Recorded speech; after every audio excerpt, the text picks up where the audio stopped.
लेको स्पष्ट देख्न सक्छौं।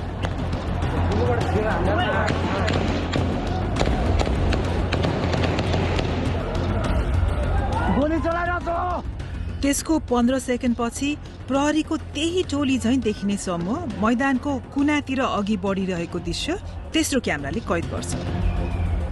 प्रहरीले संसद परिसर भित्रबाट गोली प्रहार गरेर निहत्था प्रदर्शनकारीलाई मारेका थिए भन्ने संकेत गर्ने यही नै हामीले भेटेको सबैभन्दा स्पष्ट प्रमाण हो।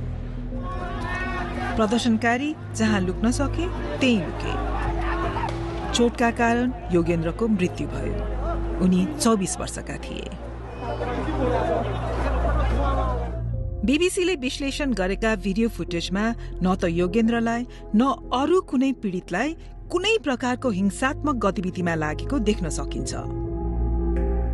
आधिकारिक तथ्याङ्कका अनुसार भदौ 23 गते भएको विरोध प्रदर्शनमा 19 जना युवाले ज्यान गुमाए। थप 300 घाइते भए।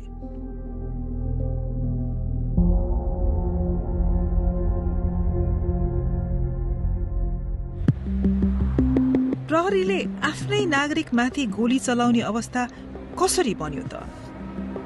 हाम्रा प्रहरी सूत्रका अनुसार यो आदेश कल साइन किलो 1 बाट प्रहरी रेडियो मार्फत आएको थियो। हाम्रा केही साथीहरू गम्भीर रूपमा घाइते भए। हामी मध्ये एकजनाले उद्धारको लागि भन्यो। किलो 1 बाट गोली चलाउने आदेश आयो।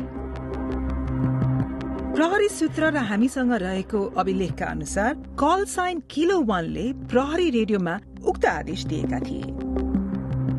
तर किलो 1 प्रहरी चेन अफ कमान्डको सर्वोच्च ओहदाका व्यक्ति थिएनन्। प्रहरी रेकर्डले देखाए अनुसार बल प्रयोग गर्ने पहिलो आदेश पिटर 1 कल साइनका उच्चतम अधिकारीबाट आएको थियो। कर्फ्यू लागिसकेको छ।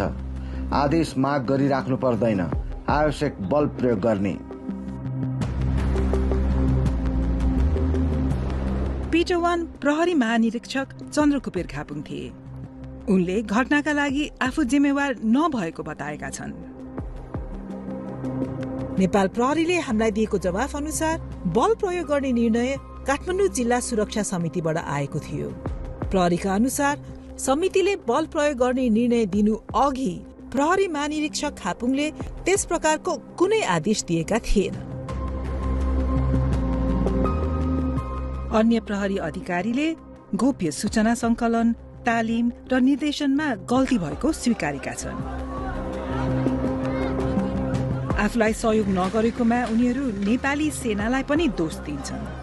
तर धेरैजसो प्रहरी त्यस दिनको घटनाबाट विक्षिप्त छन्।